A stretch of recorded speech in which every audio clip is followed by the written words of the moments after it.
কোনো প্রকার কেবল ছাড়া আমাদের মোবাইলে যতগুলা ডাটা আছে সব কিছু আমরা কম্পিউটারে একটা ড্রাইভ আকারে দেখতে পাবো। আমাদের সেট মেমোরি, আলাদা মেমোরি সব কিছু কম্পিউটারের মধ্যে দেখতে পাবো এবং সেখান থেকে কম্পিউটারে যে কোনো ডাটা কপি করে নিতে পারবো, আবার কম্পিউটার থেকে যে কোনো ডাটা কপি করে সেখানে রাখতে পারবো। মানে আমাদেরকে বারবার আর মোবাইলটা নিয়ে একটা একটা করে ডাটাগুলো সেন্ড করতে হবে না। এই কাজটা করার জন্য আমরা একটা অ্যাপস নিব প্লে স্টোর থেকে। প্লে স্টোরে গিয়ে আমরা সরাসরি লিখে সার্চ দিব ওয়াইফাই এফটিপি সার্ভার। এই যে এই লেখাটা লিখে সার্চ দেব, যে অ্যাপসটা আসবে আমরা ওইটাকে ইনস্টল করে নিব।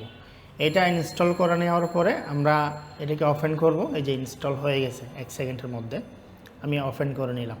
তো ওপেন করলে এখানে পারমিশন চাইবে, অ্যালাউ করে দিতে হবে। অ্যালাউ করে দেওয়ার পর আমরা যখন স্টার্টে ক্লিক করব, এই যে আমার এখানে পারমিশনটা অ্যালাউ করা ছিল না, অ্যালাউ চাচ্ছে। এই যে অ্যালাউ করে দিলাম, একটু বেঁকে আসলাম, অ্যালাউ। সব কিছু অ্যালাউ করে দেওয়ার পরে আমার এখানে বর্তমানে আমার সার্ভারটা অন হয়ে গেছে। এখন আমাদের পরবর্তী স্টেপ হচ্ছে এইখানে যে একটা আইপি আছে সার্ভার ইউআরএল, এই যে এই আইপিটা আমাদেরকে আমাদের কম্পিউটারে দিতে হবে। কম্পিউটারে দেওয়ার জন্য আমি সরাসরি কম্পিউটার স্ক্রিনে চলে যাচ্ছি।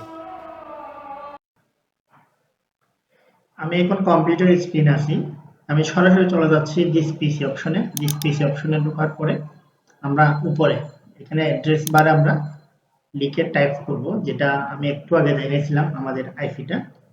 এখানে এফটিপি লেখার সাথে সাথে আমি যেহেতু আগে ব্যবহার করছি সেজন্য আমার সম্পূর্ণ আইপিটা এখানে শো করবে। তো আমরা এখান থেকে আইপিটাতে ক্লিক করে বা এন্টার দিলে আমাদের সরাসরি মোবাইলের মেমোরি কার্ডের মধ্যে ঢুকে যাব। ফোন মেমোরি বা এক্সট্রা কোনো মেমোরি থাকলে আমরা সব কিছু এখানে দেখতে পাবো।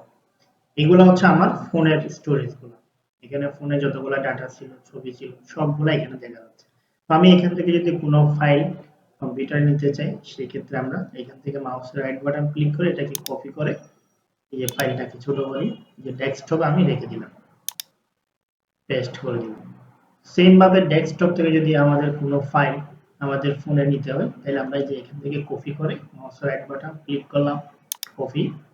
এরপরে এখানে যে ফোল্ডারে রাখতে চাচ্ছি সেই ফোল্ডারের মধ্যে আমি অথবা বাহিরে মাউস রাইট বাটন ক্লিক করে পেস্ট করে দিব।